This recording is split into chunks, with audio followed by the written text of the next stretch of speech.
Hey, do you want to join the Scouts? Yeah, why not? I think it would be a cool experience. But you have to know, we are going to sleep in tents. It won't be comfortable. No problem. I went camping countless times actually. We are not going to have any toilets.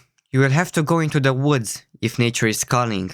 I understand. No problem. And do you want me to join or do you not want me to join? Pick a side. Hi, I'm Feather, and that was the interaction between me and my friend that was already a scout. And I really didn't understand. He sounded like didn't even want me to join. That's how dedicated he was on telling me how being a scout is going to be. Well, he failed, because here I am telling the story of my first scout year. From the moment I got there, I realized there was a clear gap between newbies like me and the veterans / older scouts. And it's stupid. I was just 1 year younger than them, and they didn't treat me like a scout. I was like a foreigner to them. I told my best friend, who we'll call Mark, that I am a scout, and he asked if he could join too. I asked the leader, and she said yes. All that, it took 2 days, and he was a scout. But when I wanted to join, my friend, who we'll call David, gave me a questionnaire to complete, and it took 6 months to become a scout because they had to verify it and all that stuff. Anyway, I brought Mark with me to the next meeting, and everything felt much more chill.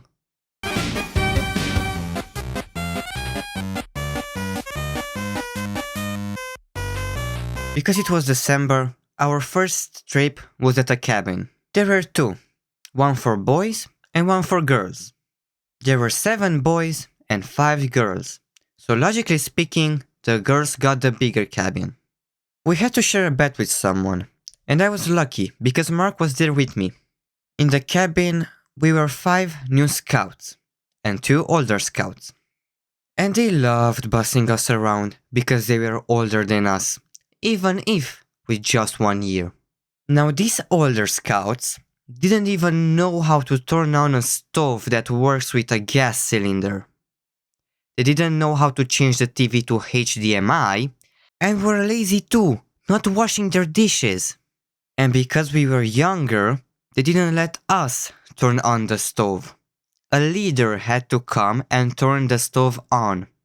But that didn't do anything, because we were still stuck with 2 lazy and stupid older scouts. Now, excluding that, the trip was fun, and I made some cool memories with Mark.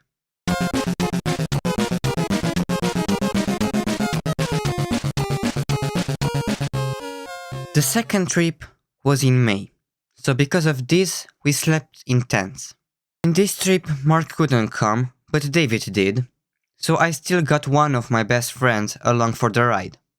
The trip was 1000 times better than the last one. We even got to learn how to help someone in case they have a broken arm, learned how to make a fire, and we went rock climbing. There are only 2 bad things I can say about this trip. Because we learned how to make a fire, we had to make the fire for the food ourselves, using a flint and steel. But our skills weren't that good, and it took us 4 hours to make a fire, and because of the massive delay, we ate our dinner at 12 a.m.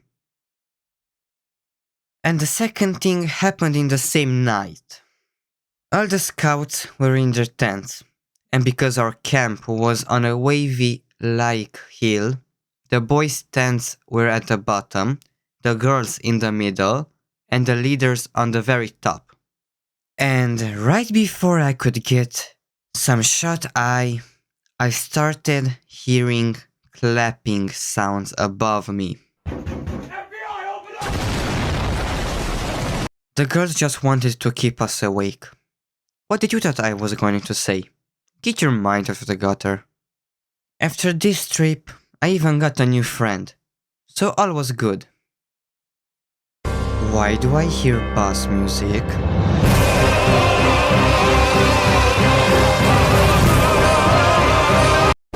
Sorry for leaving you on a cliffhanger, but I have to make the camp a separate video. That's how much happened. Otherwise, the video would be double the length. So, this would be a good time to subscribe so you don't miss out on the video. Thanks for watching and see you next time.